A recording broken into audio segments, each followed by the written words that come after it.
World Literature, Chapter 9,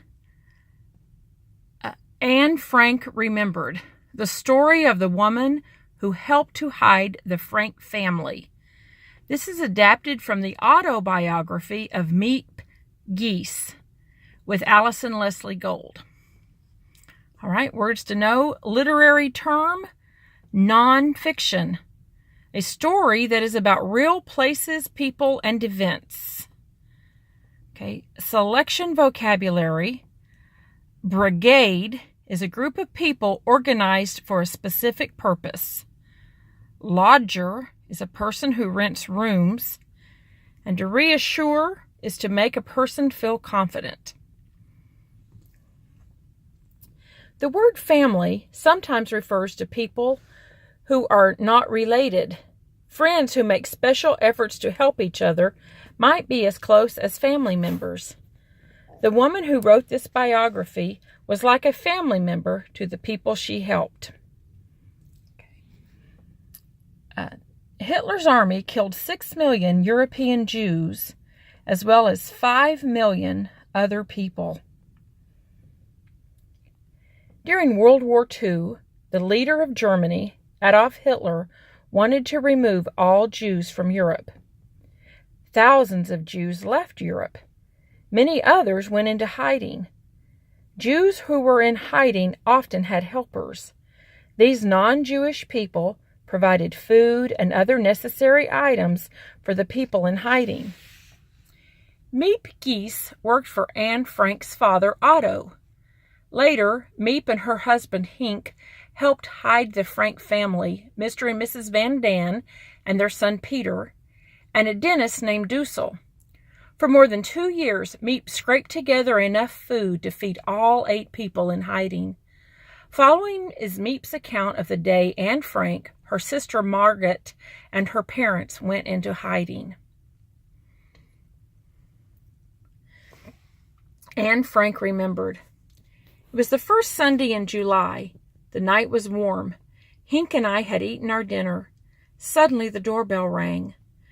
A ringing doorbell could mean trouble. We became very nervous. Our eyes darted to one another. Quickly, Henk went to the door. I followed him. There stood Herman Van Daan. He was very upset. Van Daan said, "Please come right away. Margaret Frank just got a postcard. She is being ordered to report for a forced labor brigade. The Franks cannot let this happen. They have decided to go into hiding right away. Can you come right now? Can you take a few things they'll need?" Herman Van Daan works for Mr. Frank. The Van Daan family later joins the Franks in hiding. Henk said, "We will come." We put on our raincoats. We could not be seen carrying bags and packages. It would be too dangerous. We could hide many things under our baggy old raincoats. It might seem odd to be wearing raincoats on a dry night in summer, but it was better than carrying bags. Henk and I left with Mr. Van Daan. When Mr. Frank had told me the plan for his family to go into hiding, I told Henk about it. Henk and I did not need to talk it over. He said right away he would help the Frank family as much as he could. But Henk and I didn't know the Franks would go into hiding this soon. Van Daan said, "The Franks are having a hard time. There is so much to do in so little time. Also, their lodger keeps hanging around, so it's very difficult to get anything done." As we walked to the Franks' apartment, I worried for them. I thought of the postcard Margaret had received. Now the Germans were sending 16-year-old girls into forced labor. This was a new horror for the Jews. How many young girls like Margaret had gotten such a postcard? What if they had no father like Mr. Frank? What if they had no place to hide? Those girls must be horribly afraid tonight. I had to force myself not to run to the Franks' apartment. When we got to the Franks' apartment, we spoke little. There was a feeling of near panic in the air. I could see that they had much to do and many things to prepare. It was all too terrible.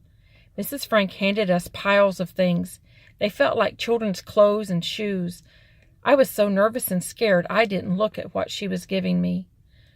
I hid the bunches of things under my coat, in my pockets, under Hank's coat, in his pockets. The plan was I would take these things to the hiding place sometime after the Franks moved in. Our coats were bursting. Hank and I went back to our place. We quickly unloaded what we had under our coats. We put it all under our bed. When our coats were empty again, we hurried back to the Franks' apartment for another load. We had kept everything secret from the Franks' lodger. We had to keep everything secret from the Franks' lodger. Everyone tried to seem normal. We did not run. We did not raise our voices. The Franks handed us more things. Mrs. Frank put things in bundles. She sorted through things quickly. She gave them to us, and again we took and took. Her hair was falling from her tight bun into her eyes. Anne came in. She brought too many things. Mrs. Frank told her to take them back. Anne's eyes were like saucers. They were a mixture of excitement and terrible fear. Hank and I took as much as we could and quickly left. The next day was Monday. I woke to the sound of rain. We had planned what to do the night before. I rode my bicycle to the Franks' apartment. Margaret's bike was standing outside. She had been ordered to hand it in, but she had not done so. The Germans ordered all Jews to turn in their bicycles in June of 1942. Margaret came out the apartment door. Mr. and Mrs. Frank were inside. Anne hung back inside the doorway. Her eyes were wide. I could tell that Margaret was wearing layers of clothing. Mr. and Mrs. Frank looked at me. Their eyes pierced mine. I tried to reassure them. I said, "Don't worry, the rain is very heavy. Even the green police won't want to go out in it." Mr. Frank looked up and down the street. He said to Margaret and me, "Go. Anne and Edith and I will come later in the morning. Go now."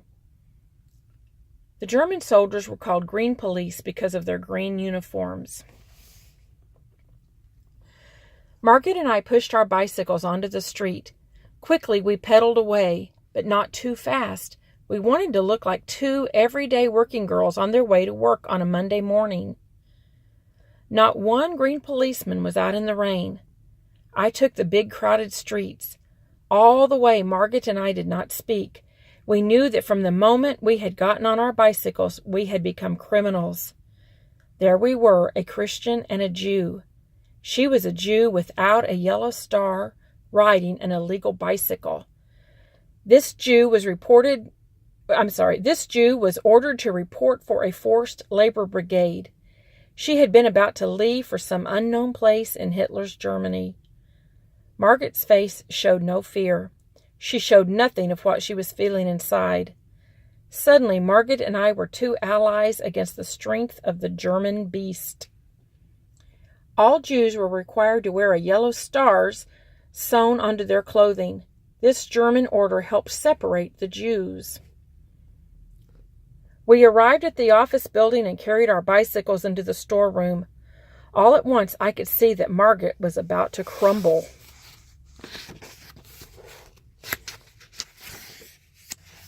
I took Margaret's arm and led her past Mr. Frank's office. Then we went up the stairs to the hiding place. By now it was time for the office to open. I was afraid that people would be coming to work, but I kept silent. Margaret was like someone stunned in shock. I held her arm to give her courage. Still, we said nothing. She disappeared behind the door to the hiding place. I went to the front office and sat down at my desk. My heart was thumping. I wondered how I could get my mind onto my work. Later that morning, the moment I had been waiting for finally came. I heard Mr. and Mrs. Frank and Anne coming through the office door. I quickly joined them. I hurried them through the office and up the stairway to the door of the hiding place. In the afternoon, when no one was around, I went to the hiding place myself. I closed the door tight behind me. I had never been there before. Sacks and boxes and things were piled everywhere. On the first floor were two very small rooms and a toilet. One room was shaped like a rectangle with a window. The other room was long and thin. It also had a window. The wallpaper was old, yellow, and peeling. Upstairs there was a large room with a sink and stove and cabinets. In this room the windows were covered with curtains. Then there was another stairway. This led to an attic storage area. The author describes the hiding place. Try to imagine living in this place with 7 other people for 2 years and not being allowed to go outside. Mrs. Frank and Margaret were like lost people. The blood seemed drained from them. Anne and her father were trying to do something with all the boxes and sacks. They were pushing, carrying, clearing. I asked Mrs. Frank, what can I do? Mrs. Frank shook her head. I said, let me bring you some food. She gave in to me. A few things only, Meep. Maybe some bread and a little butter. Maybe milk. Okay, this is a diagram of the living area. And during class, we'll take a look at this. Okay, there's the first floor, second floor, and third floor. Okay. The situation upset me. I wanted to leave the family alone together. I couldn't begin to imagine what they must be feeling. They had walked away from everything they owned in the world. They left behind their home, a lifetime of possessions they had gathered, Anne's little cat, Morgie, keepsakes from the past, and friends. They had simply closed the door of their lives. They had disappeared from Amsterdam. Mrs. Frank's face said it all. Quickly, I left them. The author wants to leave the family alone. She knows they need this time together. Okay.